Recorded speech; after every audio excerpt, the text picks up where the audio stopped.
Okay, so in this class we're going to talk about information system security. And some of the questions we're going to answer is, what is information security? What does it actually mean? Why are such extreme measures necessary with regard to securing information? What are the policies and types of things that you're going to have to deal with when you get out in the working world? What are some of the ways to protect yourself and protect your organization? We'll give you some examples of how it's enacted, and then talk a little bit about the laws and standards that are out there that govern the use of information systems and the type of controls in general that governments put in place. So first off, what is information security? What are we talking about in this particular context? And so basically, it's how we defend information from unauthorized access, use, disclosure, disruption, modification, perusal, inspection, recording, or destruction. This is part of the U.S. Code that was published on information security, published by NIST, National Information Standards Organization.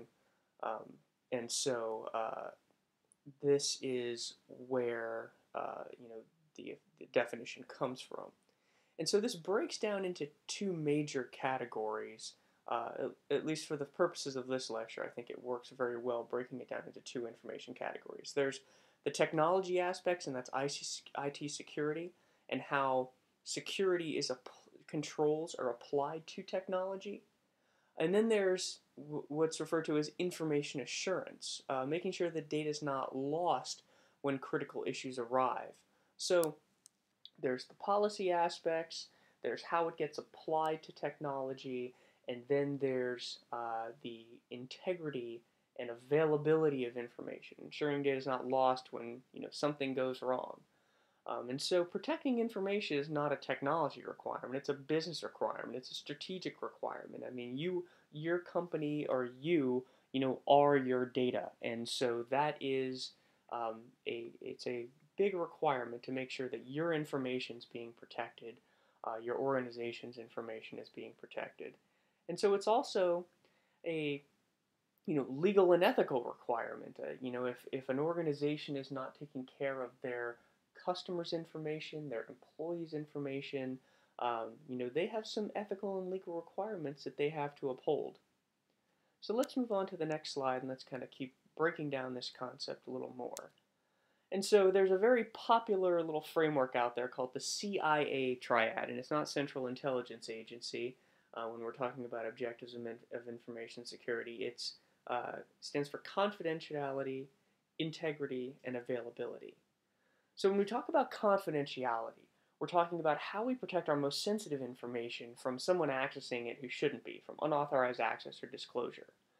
And when we talk about that as well, we also are talking about how to inculcate technology with policy, how to define and enforce appropriate levels for information, how to classify information, how to make it available to those who need to see it and to nobody else, unavailable to those who don't need to see it. And so also in that regard, we're talking about separating, how to separate that information into discrete collections. And we'll talk a little bit more about that later in the lecture. And so, how to separate into discrete collections organized by who should have access to it and how sensitive it is, with regard to, giving away, organizational secrets, potentially if you're working for the government, secrets pertinent to national security, things like that. So the I in the CIA triad is integrity. And specifically, we're not just talking about any type of integrity, we're talking about data integrity. So how to protect data from its modification or deletion by those who are not supposed to be doing that. That's a big part. You need to make sure that those who have the access to update or modify or delete information, those are the ones who should be doing it.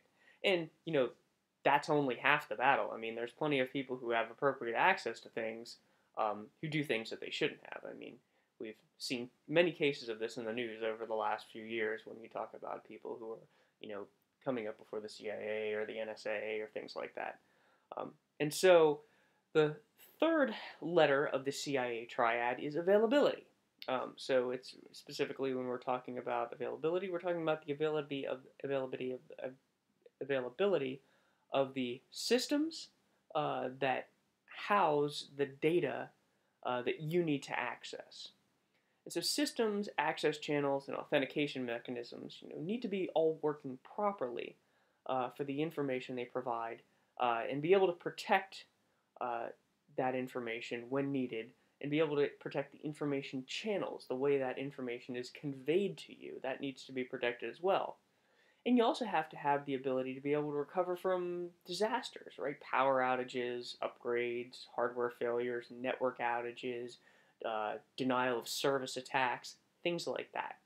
So the CIA triad, this is all over information security, all over the information security literature. And there's a couple other things that go along with that, such as non-repudiation, authentication, and other types of things that make up kind of a larger suite of things. But really, at its core, and for the purposes of this lecture, the CIA triad is a great way to think about different ways to protect your organization's information.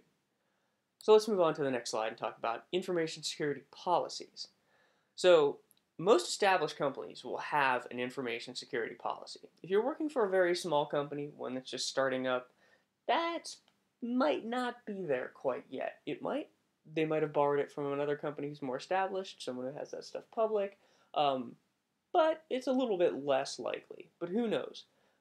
Most of the time, if you work in a company that's a little more established, which I think most of you probably will end up doing, they'll have an information security policy.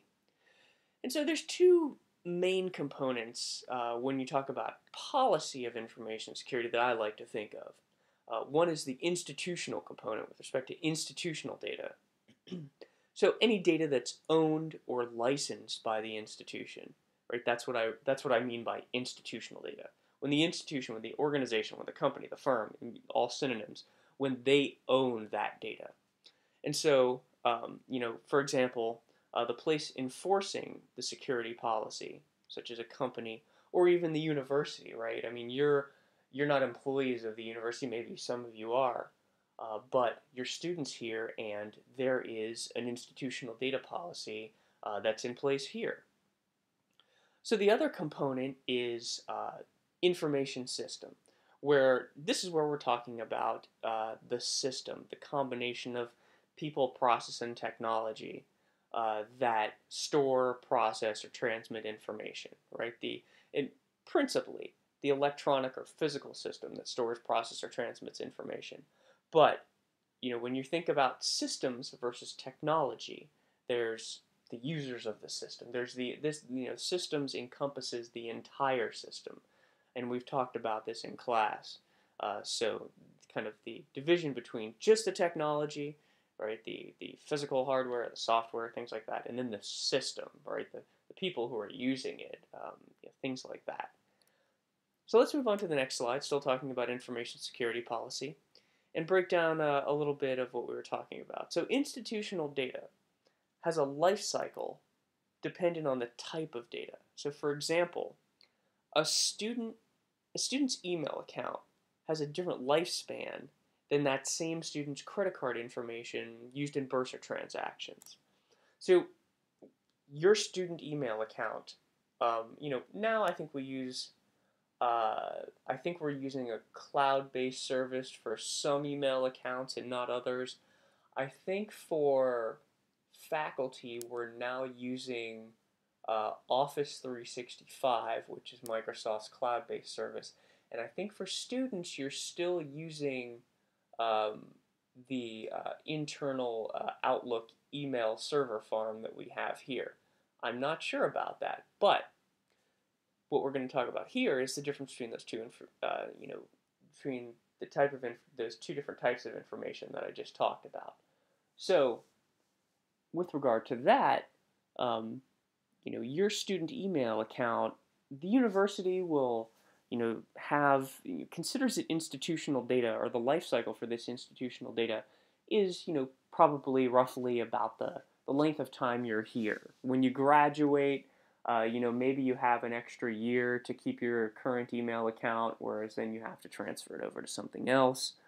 I know that was the case, just recently I had that happen, or I am having that happen, since I finished my PhD in 2014 or 13, excuse me, and I had a year from my graduation date to transfer my existing email account over to something else. And so I've transferred it over to alumni account, and I would imagine you guys will have something similar. So it'll be a good celebratory day when you're able to transfer your old email over to an alumni account. So the life cycle of that institutional data is roughly, 4 to 6 years. Hopefully you're not here for 6 years, but just in general, 4 to 6 years, let's say. Whereas credit card information might be a whole lot less.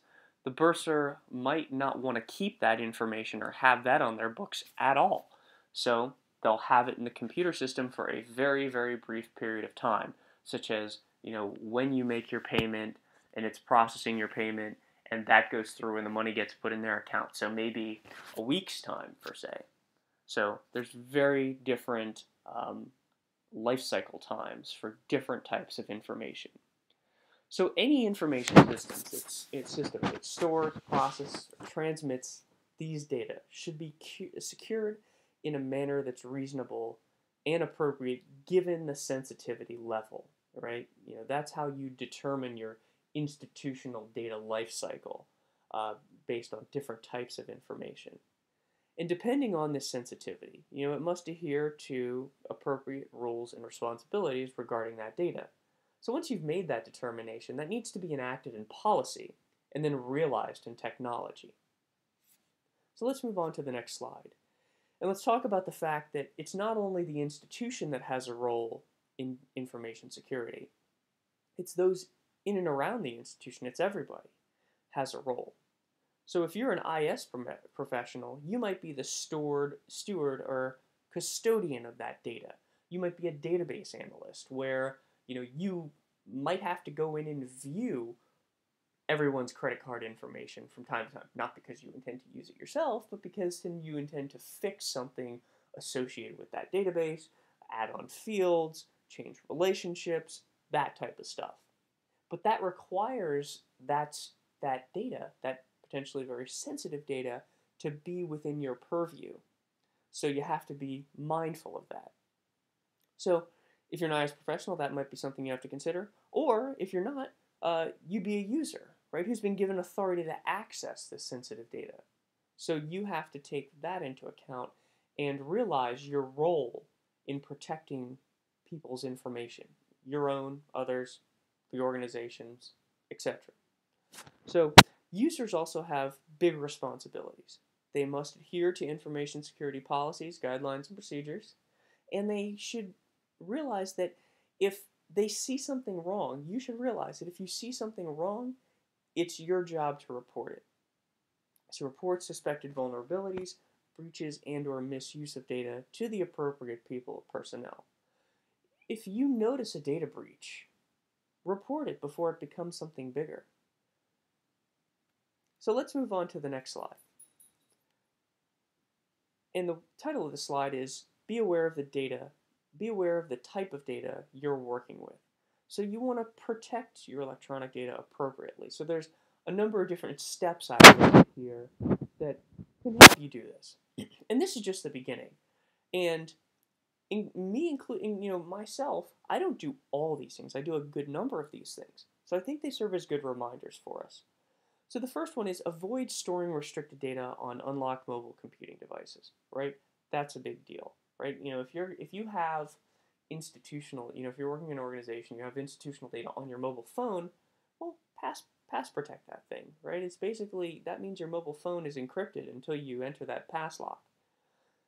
Avoid storing institutional data on personally owned computing devices, if you can do that. Now, I admit that's one I don't do. I check my email from work, from the university email, on my own computer. This is something in current times it's almost impossible to do.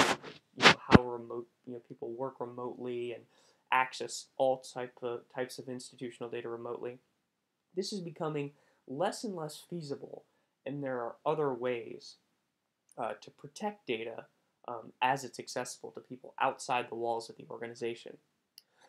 So some other things: avoid storing restricted data on things that can be easily just walked out of the office with: CDs, DVDs, thumb drives, etc. I worked in government for many years, and whenever I walked into a government facility, all thumb drives were banned. Probably after about the year, I don't know, 2005. I think from then on, pretty much USB thumb drives were banned from even bringing them in the facility. So it just became too easy to walk out, in that case, to walk out with top secret information. So they just decided that there was no removable media was allowed on site, and only government issued laptops in some places. So they got really strict with it. So another one is don't transmit restricted data via email or other insecure messaging. Now, a lot of emails use HTTPS, which uses secure socket layer, which is secure, protects your data in transit. But you're still downloading a great amount of personal information you're still downloading a great deal of information onto your personal computer, so you have to be very mindful of that. Another one is try not to use personal email for business communications. Um, you know, I've made this mistake every now and then. Sometimes accidentally I forget to use my SFSU email, and I'll use my personal email because I have them, all going through the Gmail portal. I'm not perfect, but I do try and make sure that I use my, for business communications, communicating with you folks is business email for me. I try not to use my personal email for that. So another one is use strong passwords or passphrases. A lot of times you'll see, they'll have the stoplight thing where if you enter a weak password, it'll be red, an okay one, it'll be yellow, and a strong one will be green. Try and work towards the green, because that means you have a password that's much more difficult for people to figure out. And then the last one I have here is employ hardware security to your computing devices. OS X has a very easy feature to implement where you can encrypt your hard drive when it's not password protected. So when I log out of my screen, I have nothing more than a electronically powered paperweight because it's all encrypted. So let's look at some other suggested measures, or let's look a little deeper into some of these suggested measures that I talked about. Safeguarding passwords. So first of all, use strong passwords or passphrases. Change your password periodically. Avoid using the same password for multiple accounts. I have a sheet of passwords. I'm not perfect. I'm not saying I do it, but I do try and have a degree of variance between different types of accounts that I access, and change those passwords on somewhat of a frequent basis. You want to have some sort of a rotating schedule, and you want to have a log of those passwords. Another thing is don't write your password down or store it in a place where it's not secure. That's a no-brainer. Unfortunately, we have to keep these things in our head because that's sometimes one of the most secure places. Don't share your password with anyone for any reason, especially if it's something that's critical to where you work, if it's institutional data, or if it's bank account information or something like that. You need to be very careful because you can never guarantee what's going to happen. Now, of course, there are people in your life and certain people in your organization where there's exceptions to that rule. But just be mindful that the general rule should be don't share it with anyone for any reason. The last one I have on here is don't use automatic login functionality for important accounts. And most accounts, such as your bank account, other types of things that have sensitive information, they have cookies that expire very quickly. So automatic login, you usually have to. It might give you a username, but you do still have to actually physically type in your password. So let's move on to the next slide and talk about how to secure your hardware. Right. So one of the ways is update and patch your operating system. Another way is enable automatic software updates when available. That takes the chore off of your plate, and relies on automatic updates. Update and patch software applications, not just your operating system software, but the applications on there.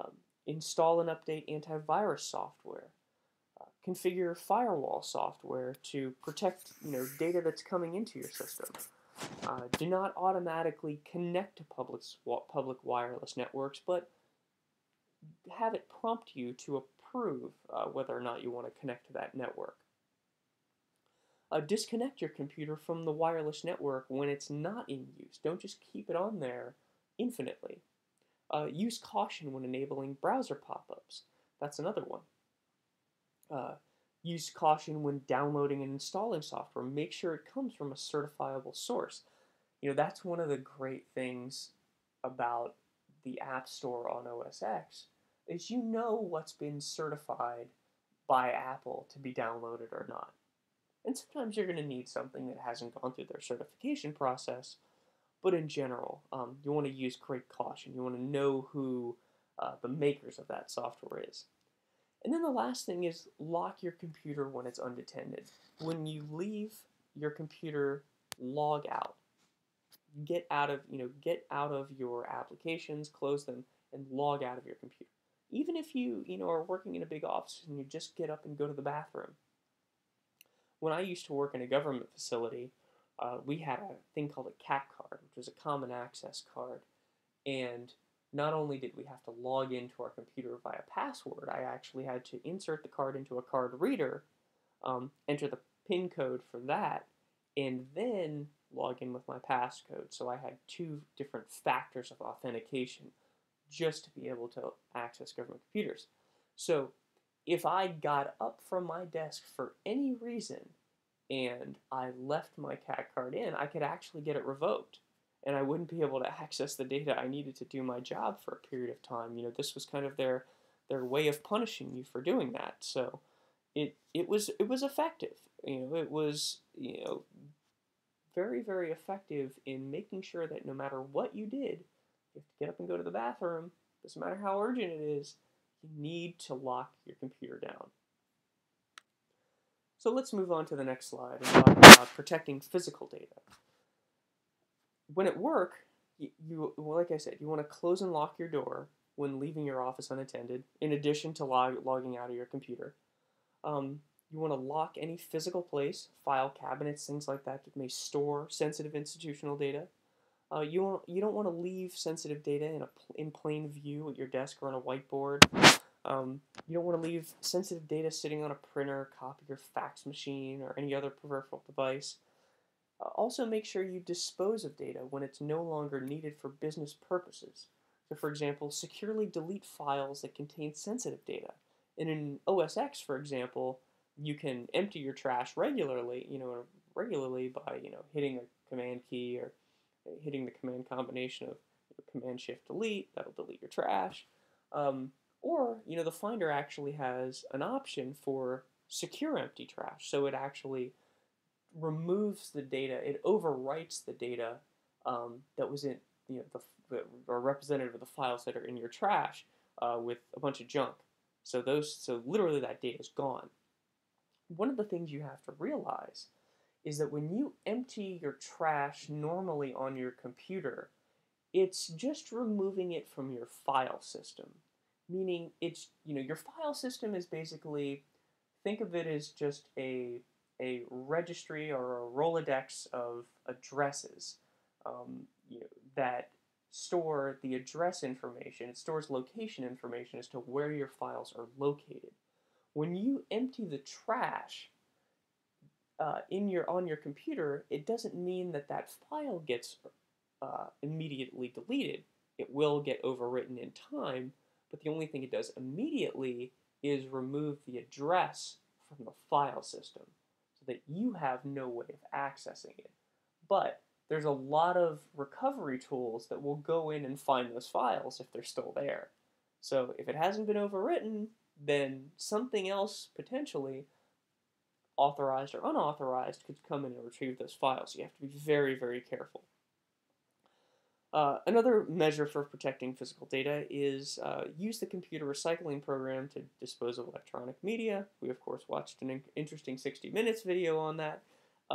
And use a cross-shredder to dispose of paper-based and written media. So another suggested measure is protect electronic data. So avoid opening attachments from an untrusted source is one. Avoid clicking on links in emails or any other type of electronic communications from a source that you don't trust. Be careful about that.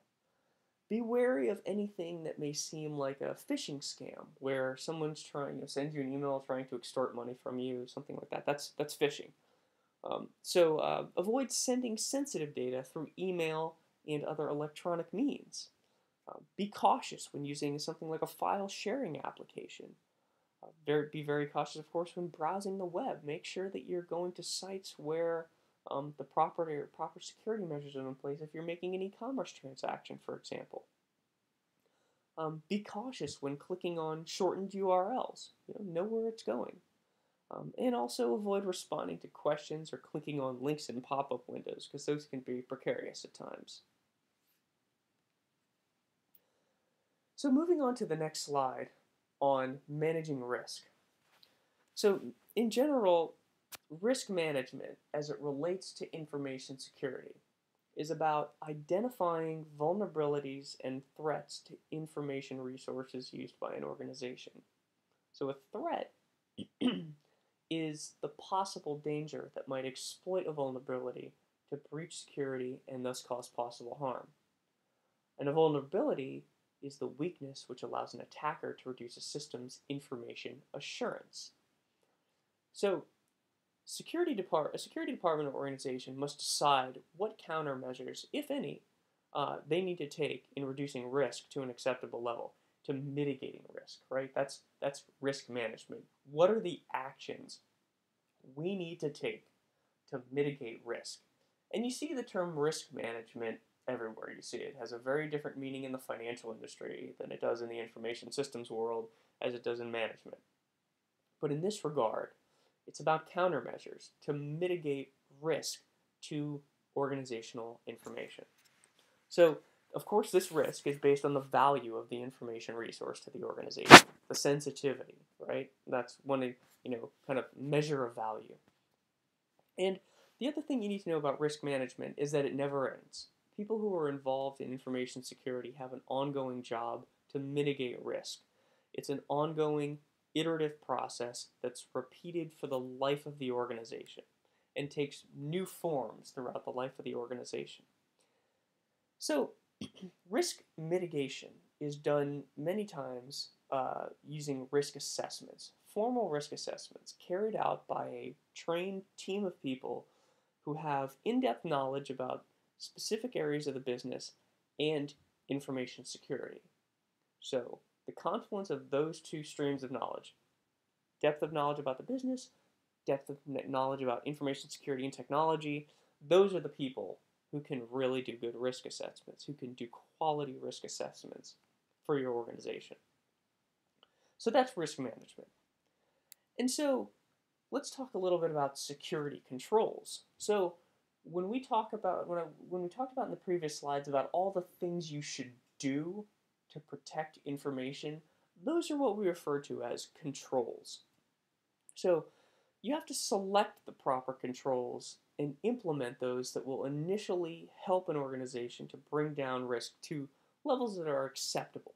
Not eliminate risk, because that's impossible, especially in our ever-connected age. So control selection should follow and should be based on that risk assessment that we did, right? So there's different types of controls, and I'll break them down into three categories.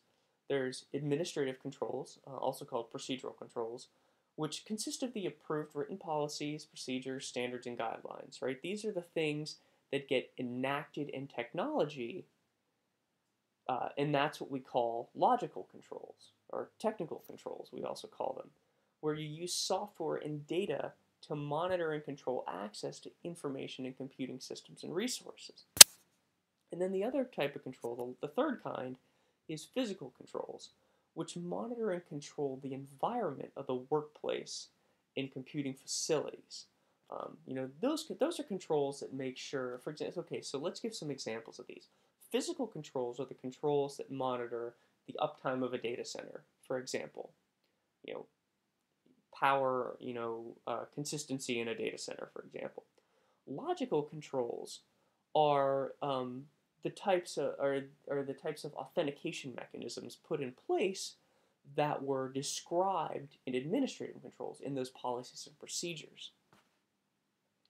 So let's talk a little bit more about controls and introduce a very popular term in the security world called defense in depth. And so it's not talking about the Department of Defense, though I think that might have been where this originated. Instead, it's talking about the fact that information must be protected while it's in motion, while it's being transmitted, and when it's at rest, when it's being stored on your hard drive. So the difference between in motion at rest, let's give you a couple delineators. If data's in motion, that means it's in transit, over the wire, or it's in memory, in cache, because something's getting ready to be done with it. While if data's at rest, that means that it's being stored on a hard drive, or somewhere where it's not getting ready to be used or is in transit. So during its lifetime, information may pass through many different information systems, and we have to be very careful of where that information goes. And to fully protect information during its lifetime, each component of an information system must have its own measures of protection. And so this idea of defense in depth is the building up, layering on, and overlapping of security measures. Think about it as forming layers of an onion, where data is at the core of that onion. That's the inner part. And then right outside of that layer, that inner layer are people, right? And the applications, the people who use applications. And then you have network security, right? The host-based security app, and application security they form the outermost layers. So you have the data, you have the applications, people who use it, and then you have where that data is and where it goes, kind of forming the layers of the onion. So defense in depth is an important concept to know. And if you're ever in this profession, it gives you kind of a way of thinking like, oh, what have I done to protect my data? What have I done to protect applications and the people using them? What have I done to protect host information? What have I done to protect networks? So it's a very important concept.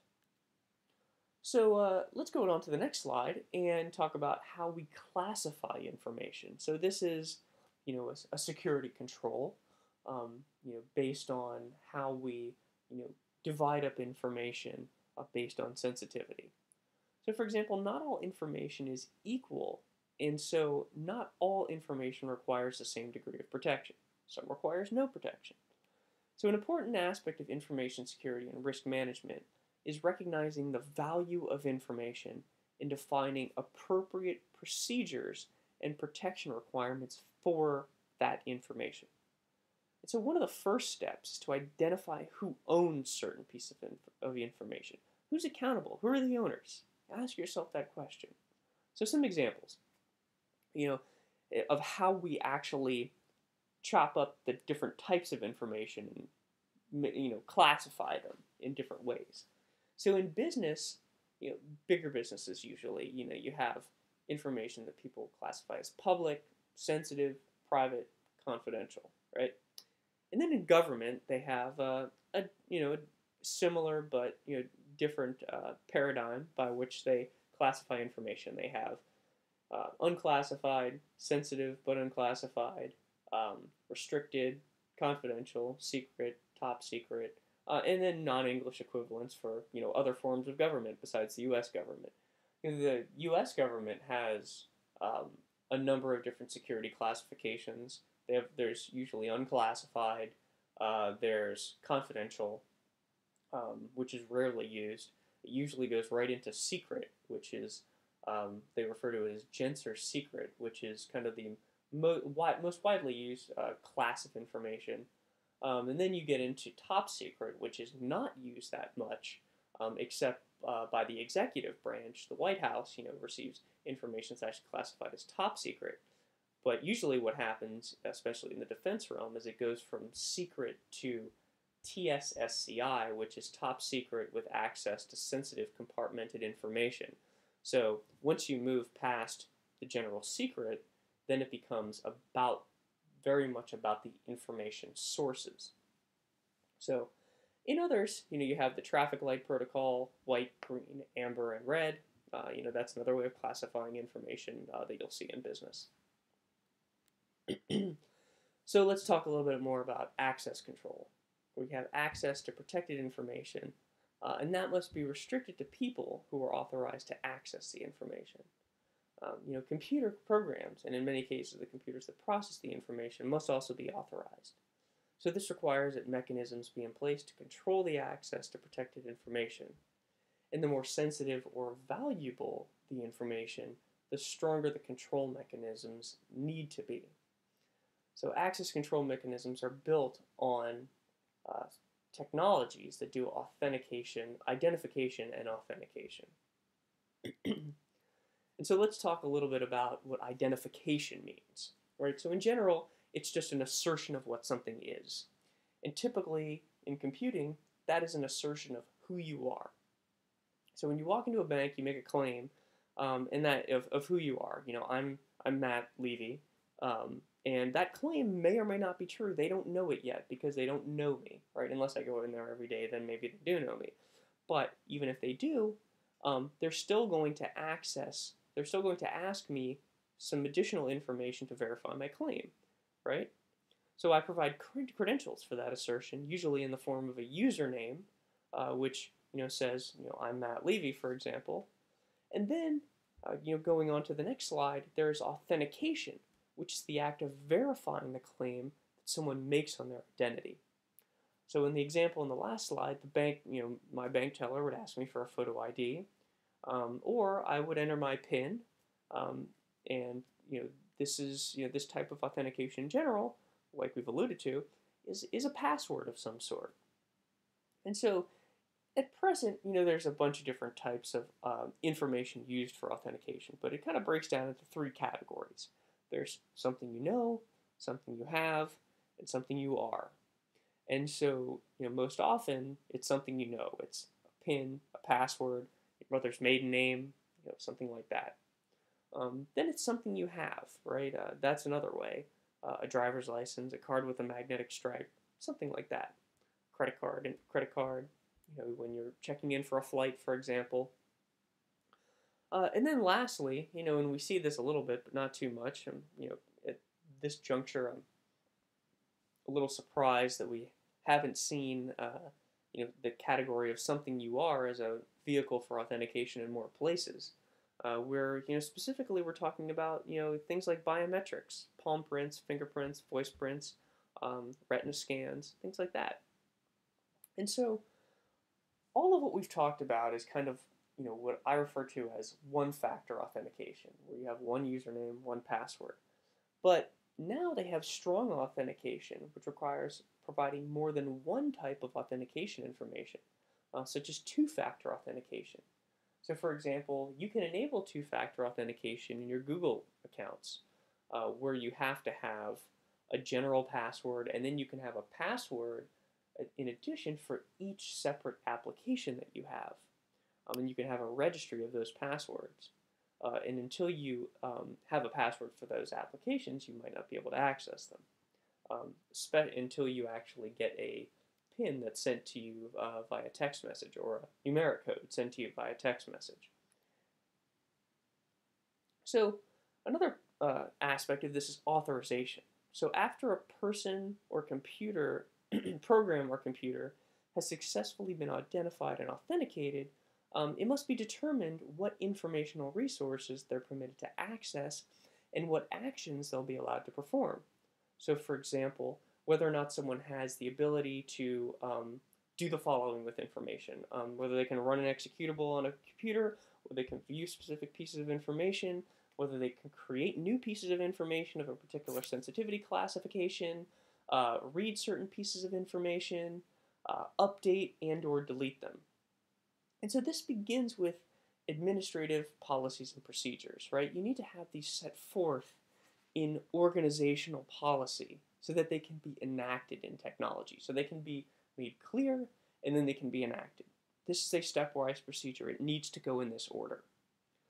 And so these procedures are enacted through technology using access control mechanisms. And there's a couple of popular ones out there. There's role-based access control, RBAC, and access control lists. Those are just two commonly used approaches, and I'm not going to get too much into the detail of them because they become a little bit vendor-specific in some cases.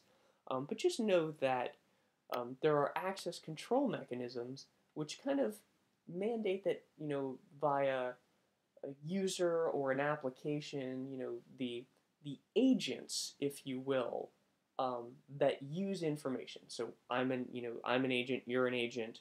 An application that runs and goes and accesses stuff is an agent. The application that you're using is kind of an agent acting on behalf of you because you request it. But it's actually the thing that goes in or requests that information. And then there's other agents on down the line. The access control mechanisms restrict or enable based on an agent level. Like, this application can do this, but this application can only do, 3 out of the 4 things that other one can do. So the way a lot of this stuff happens, the way a lot of information is restricted, or not made available or defended against the use of an attack, is through the notion of cryptography, where mathematical algorithms transform usable information into a form that renders it unusable by anyone other than those who have authorized use. And so that's called encryption. Right, and I'm sure almost all of you have heard this term. And so information that's been encrypted can be transformed back into its usable form by an authorized user who possesses the cryptographic key through the process of decryption. And so cryptography is used everywhere in information security to protect information from unauthorized use, accidental disclosure, while the information is in transit, either electronic or physically, and while information is at rest or in storage, right, or even in cache, right? You can use encrypted cache in very high security systems, or in different types of encrypted processing schemes. I mean, it's everywhere. And so the thing you need to know is that if I have a bunch of text that says "Hello World," I encrypt it. It comes up as gobbledygook. And then I have the same, in many cases, it's the same algorithm kind of reversed that allows you to decrypt it, and then you get the exact same thing back. And so when you're transmitting something, there's a shared secret key that, I would share with one of you folks to be able to decrypt what I'm sending to you. And so I'll give you an example that you use every time you, make a transaction on the internet. And I'm going to keep it really dirt simple because there's a lot of different concepts that go into this. And we're not here to talk about all of them. So from your browser, what we're going to talk about is HTTPS, Hypertext Transfer Protocol, Secure Hypertext Transfer Protocol, or Secure Socket Layer, which uses Secure Socket Layer. I don't know if you remember recently there was a virus called the Heartbleed virus, and basically what that was a bug they found in SSL, or a version of Secure Socket Layer called OpenSSL, which kind of is the version of SSL since almost everybody who runs applications and data using Linux runs OpenSSL. It's pretty pervasive. So let's do a simple example of what Secure Socket Layer does in terms of encryption and how it secures the information that you transmit back and forth. So let's look at it from your browser standpoint. So your browser checks a certificate to make sure that the site you're connecting to is the real site and not someone else. So it goes and it checks a public registry or a registry that's commonly downloaded with browsers, and checks to make sure that that information, that who you're going to access is authenticated. And a lot of times there are these public key registries and places to obtain encryption keys to be able to conduct commerce over the internet that where you have to authenticate yourself as a business, provide a Dun and Bradstreet number or some sort of tax ID, where there is a manual process that it goes and it validates your business. So the registry of validated businesses is checked, and then an encryption type is determined so that the browser and the website service can both understand each other. And if you have a really old browser, you might not be able to connect with some things because they just might not accept certain versions of SSL, or you might be using some other encryption scheme. Who knows? But there has to be agreement on the encryption scheme. And so then the browser and the server send each other unique codes to use when scrambling or encrypting the information that will be sent. And so the browser and the server can start talking to each other using encryption. Now they can use a symmetric encryption, which basically means that there's been a key exchange that is known a priori, that can be where if information is sent to me from this authenticated site, then the key that I have can unlock that information, and then all that stuff's encrypted in transit. So this, the security example in plain words, of HTTPS, SSL, is what we're talking about in terms of getting ready to be able to transmit your credit card information back and forth, for example, is the notion of a handshake, where the client says, tell me who you are, here are the protocols I support. The server says, here's my digital ID to prove who I am. Here are the protocols I've decided we should use. The server is the one who sets the rules there. And then the client says, from your ID, I know who you are, and I have your public key. Here's a secret key I've created with your protocols, encrypted with your key. So then the server says, here's a copy of everything we've said, encrypted with our secret key. And then the client comes back and says, here's a copy of everything we've said, encrypted with our secret key. And from there, you have the power to encrypt and decrypt information. So this is the handshaking that goes on before you conduct transactions on the internet that you do, probably, once a week maybe. So let's, after that example, let's move on to the next slide and let's talk about a little bit about governing and administering information security. So characteristics of an effective policy on IS security. Like I've said, you designate the policies and the regulations so that they can be made clear and enacted in technology. So the real issues are figuring out what those policies and regulations are. So here are some guidelines that organizations use. First of all, you want to make security an enterprise-wide issue. It's not just an issue for the IT department. Second of all, you want to make leaders accountable. Nobody is not accountable for protecting information, even the CEO. Third is that you want to view it as a business requirement, not a technology requirement.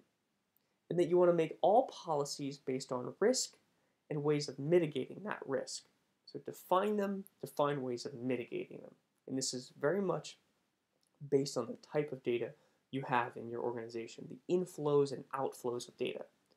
So the next bullet I have is that you also want to clearly define the roles, responsibilities, and segregation of duties of who does what with what types of information. The next bullet I have is addressing how policy is going to be enforced. This has to come with consequences to some degree, like that common access card thing where they would potentially take my card out of my computer if I left it there when I went to the bathroom.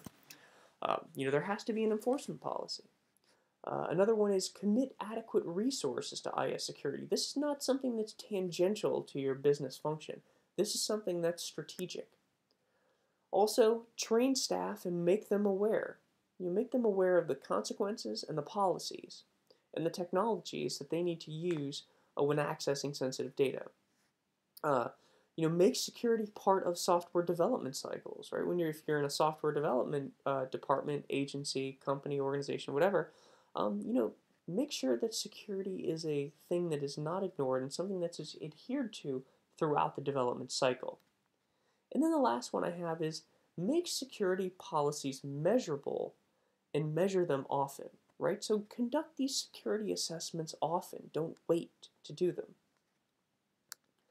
And so in addition to enacting policy in your organizations, I have kind of a laundry list of laws and regulations that help protect you as a consumer of information. So in the UK, they have the UK Data Protection Act, which is pretty global, the Computer Misuse Act, Family Educational Rights and Privacy Act protects data relating to your educational data. There's HIPAA, Health Insurance Portability and Accountability, which is, if you've ever gone to pick up a prescription, there's actually a line that says you have to be a certain number of feet behind the prescription counter. That's part of HIPAA. So it's not just technology, but it's, human policy as well. And then also having your and then also we're working on parts of HIPAA to make your information more portable, and those are things that are continuously being enacted in these days. There's the Gramm-Leach-Bliley Act of 1999, which I believe also relates to consumer data. Sarbanes-Oxley Act has to do with financial data. PCI standards, payment card industry data security standards, has directly to do with a lot of things pertaining to organizations that take a user's credit card information to make transactions, such as e-commerce organizations. What type of data you have, and what type of actions you need to be taking to be what's referred to as being PCI compliant. Then there's other state security breach notification laws. If like the Target security breach, they were legally obligated to let me know, or anybody who purchased anything at Target, but I think between the months of maybe November and December, they were legally obligated by state laws, and most states have this, to let the consumers know what happened and what they're going to do about it. And so, that caused a triggering of a lot of things throughout the banking industry. For example, I actually got a new debit card because I had made transactions at Target during that month, and a lot of people I know did. So there's state security breach notification laws. And then there's some similar stuff in Canada as it relates to personal information protection and electronic documents and protecting those. So in addition to laws and regulations, there's security standards, and there's a number of them out there, such as ISO 15443, which is information technology security techniques. I'm basically giving you these standards that if you're interested in finding out more about security, these are kind of the top ones out there that you should look at. I have to warn you, they are very, very long. And I've worked with a few of these up close. So I haven't worked with 15443. I've worked a little bit with 27002 with regard to information technology security techniques. That's one that's particularly about information security management. And then there's some other ones like ISO 20000, information technology service management. And there's other ones such as 27001, which it kind of is an amalgamation of that. And then one I've actually worked with up close is FIPS, the Federal Information Processing Standard. So this one is managed by the Department of Commerce, and what that one basically says, what FIPS basically says is, they're kind of the holders of the keys to the kingdom, if you will, as it relates to encryption algorithms. If you're going to go and create a version of the Advanced Encryption Standard, AES is a popular encryption standard, AES 256. if you're going to create a version of AES 256 and use it in the public domain, or use it protecting any data that has anything to do with information protecting national security, etc., it has to be approved by a committee that's part of FIPS. And so I've actually worked quite in depth with that, as I was doing something like that several years ago. And then there's also IETF, which is the official Internet Protocol Standards. They produce a number of what's referred to as RFCs, which RFC is a meaningless acronym. It just stands for Request for Comment. But there's a lot of RFCs out there for different Internet protocols, and the RFC 2196 is relating specifically to information security, as it provides a template for a site security handbook. And there's many, many, many more out there, but I just wanted to provide a few of the ones that you see commonly in industry. So in conclusion, securing information is serious, serious business. Not just now, as a consumer, as a user, as a student, but when you join the workforce. Right? And so when you join the workforce, you have to make sure you know your company's security policies. And everyone has a role. Nobody's off the hook with respect to information security. With respect to your significant other, your mother, your father, everything. Everyone has a role in protecting each other's information. And so together we can all do it. And so, in conclusion, one of the big philosophies of this presentation is to know what type of data you're working with, to be aware of it, and to know how to act accordingly with respect to that type of data. And that's what I hope this lecture gave you, is an understanding of what information security practices go on in industry, and in general, what are things that you as a future employee and a current consumer and user of the internet and e-commerce and all those types of things, what can you be doing now? So that's all I have for today. I'll see you this week. Have a good one.